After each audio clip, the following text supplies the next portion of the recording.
So let us continue with the last kind of tenses, that is future tense. Okay, in this, future indefinite, in simple future we can say future continuous, future perfect, and future perfect continuous. Okay, so continuous और perfect और fourth वाला अपने आप आपको याद रखना नहीं पड़ेगा, दैट इज परफेक्ट कंटिन्यूस हो जाएगा. Okay, what is future tense? Future means जो अब होने वाला है वो फ्यूचर में. Okay, it indicates by its name future which means the action which predicts future time. पहले से प्रिडिक्ट कर देना, उसका एज्यूम कर देना कि फ्यूचर टाइम में क्या होगा. ओके, तो in this we use affirmative. In affirmative sentence we use this rule: subject plus will shall plus verb first form plus object. In negative sentence, subject plus will shall plus not plus verb first form plus object. Negative है तो we use not. Interrogative में will shall plus subject plus verb first form plus object. In interrogative negative, will shall plus subject plus not plus verb first form plus object. Okay, तो shall we go for the market tomorrow? क्या हम कल बाजार जाएंगे? तो हम question पूछ रहे हैं जैसे, ठीक है. तो इस तरह से विल शैल का हम यूज़ करेंगे, और जहाँ नेगेटिव है वहाँ भी हम we use not with will not और shall not. Okay, so affirmative, negative, interrogative and interrogative negative sentence. Let us see few examples for this. Hari will play football well. Will play, will लगाया हमने future के लिए. हरी अच्छी football खेलेगा. क्या हरी अच्छी football नहीं खेलेगा? Hari will not play football. Hari अच्छी फुटबॉल नहीं खेलेगा. ठीक है, तो Hari will not play football well. Will Hari play football well? क्या हरी अच्छी फुटबॉल खेलेगा? Will Hari not play football? क्या हरी अच्छी फुटबॉल नहीं खेलेगा? इस तरह से इंटरोगेटिव नेगेटिव, ये 4 सेंटेंसेस हो गए. ओके, इसके यूजेस अगर हम देखें, टू से व्हाट वी बिलीव और think will happen in future. जो हमें लगता है या हम सोचते हैं फ्यूचर में क्या होगा. जैसे they will go to college, वो कॉलेज जाएंगे. ठीक है, उन्होंने ऐसा भी सोचा है. Things which we can't control, उनमें भी हम फ्यूचर यूज़ कर सकते हैं फ्यूचर टेंस, या are factual. The sun will rise at 6 AM. Okay, जिस पे ऐसी चीज़ें, ऐसी यूनिवर्सल ट्रुथ है कि जिसको हम डिने नहीं कर सकते हैं कि सन जो है विल राइज एट 6 AM. तो 6 AM ही होगा, हमारे सोचने से 9 AM नहीं होगा, या सुबह का 12 AM नहीं होगा. ओके, तो the sun will rise at 6 AM. These are the usages for this. In future continuous tense, that earlier we have discussed about simple future, now future continuous. In this affirmative sentence we apply these rules: subject plus will shall plus be plus verb first form plus ing plus object. In negative sentence, subject plus will shall plus not plus be plus verb first form plus ing plus object. In interrogative sentence, will shall plus subject plus be plus verb first form plus ing plus object. In interrogative negative, will shall plus subject plus be plus not plus verb first form plus ing plus object. Okay, so will shall का use कर रहे हैं हम future में. Negative में भी use not, will not be use करके. Okay, so will and shall will use in is used in future tense. This is future continuous tense. So for example, Hari will be playing football well. Will be playing, हम continuous की बात कर रहे हैं, future में continuous वो काम होने वाला है. ठीक है, Hari will be playing, just wait, Hari will be playing football well. Hari will not be playing football well. Will Hari be playing football well? Will Hari not be playing football well? In this way. Okay. Now let us see the example usage of this. Future continuous का usage.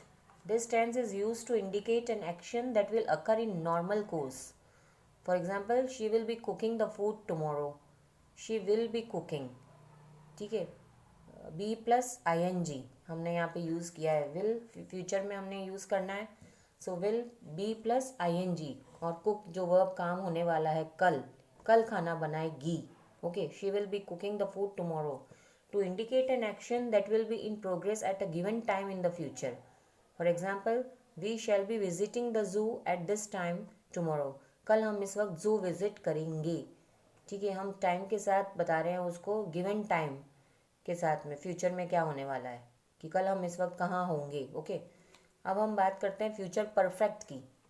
Simple future, future continuous, now future perfect tense. Affirmative sentence में we use this rule. Subject plus will shall plus have plus verb third form plus object. In negative, subject plus will shall plus not plus have plus verb third form plus object. In interrogative sentence, will shall plus subject plus have plus verb third form plus object. In interrogative negative, will shall plus subject plus not plus have plus verb third form plus object. Okay, so in this way we can frame these sentences according to the situation, according to the condition. Okay, whether it is present, past or future, is, RM, will, shall and was, were or had we can use. So in affirmative, negative, interrogative and interrogative sentence, will, shall के साथ not लग जाएगा. will, shall और verb की third form हम इसमें use करेंगे future perfect में. ओके, verb की third form. For example, Hari will have played football well. Okay, Hari will have, future perfect की हम बात कर रहे हैं कि परफेक्टली वो काम हो चुका है.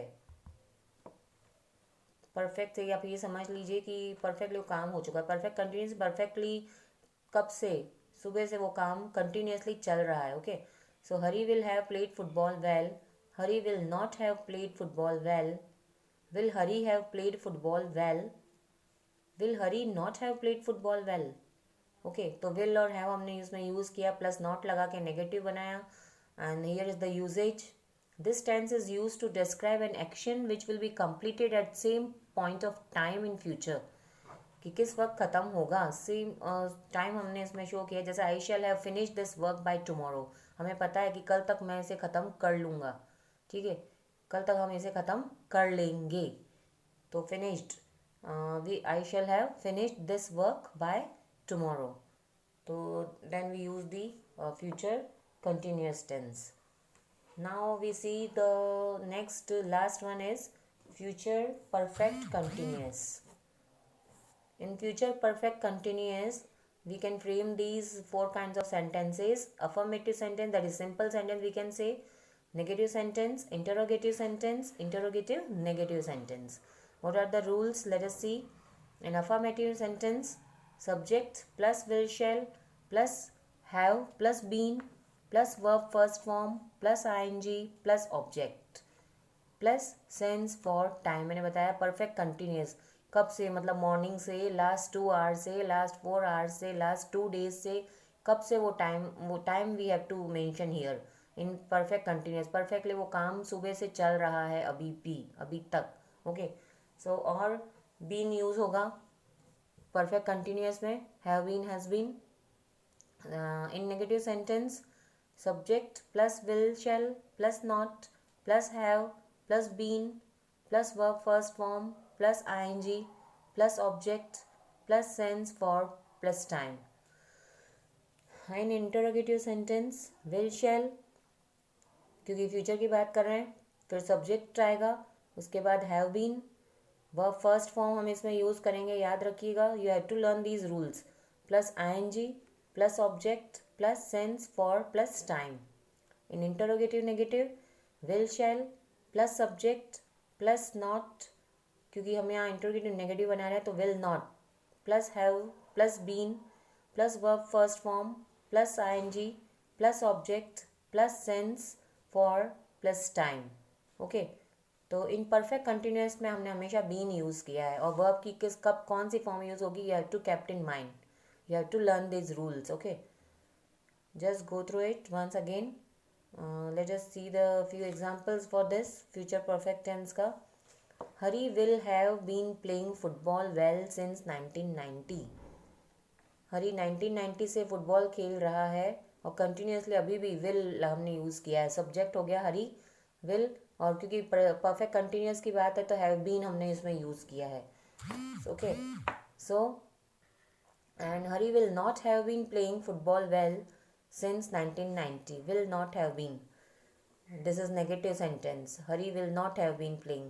Hari 1990 से नहीं खेल रहा है. Will Hari have been playing football well since 1990? क्या हरी 1990 से खेल रहा है? Will Hari not, क्या नहीं खेल रहा है? Will Hari not, will भी यूज़ किया हमने और not be, तो interrogative negative. Will Hari not have been playing football well since 1990? So in this way we can frame the sentences according to the condition, according to the time, according to the situation. It means says that what is the tense is? Tense is action of which shows the action, which shows the time for an action, कि वो action कब हुआ है, उसके according we have to apply these rules and we can frame the sentence very easily. Present, past and perfect tense. Just go through it once again and learn the rules and note down in your notebook. Thank you.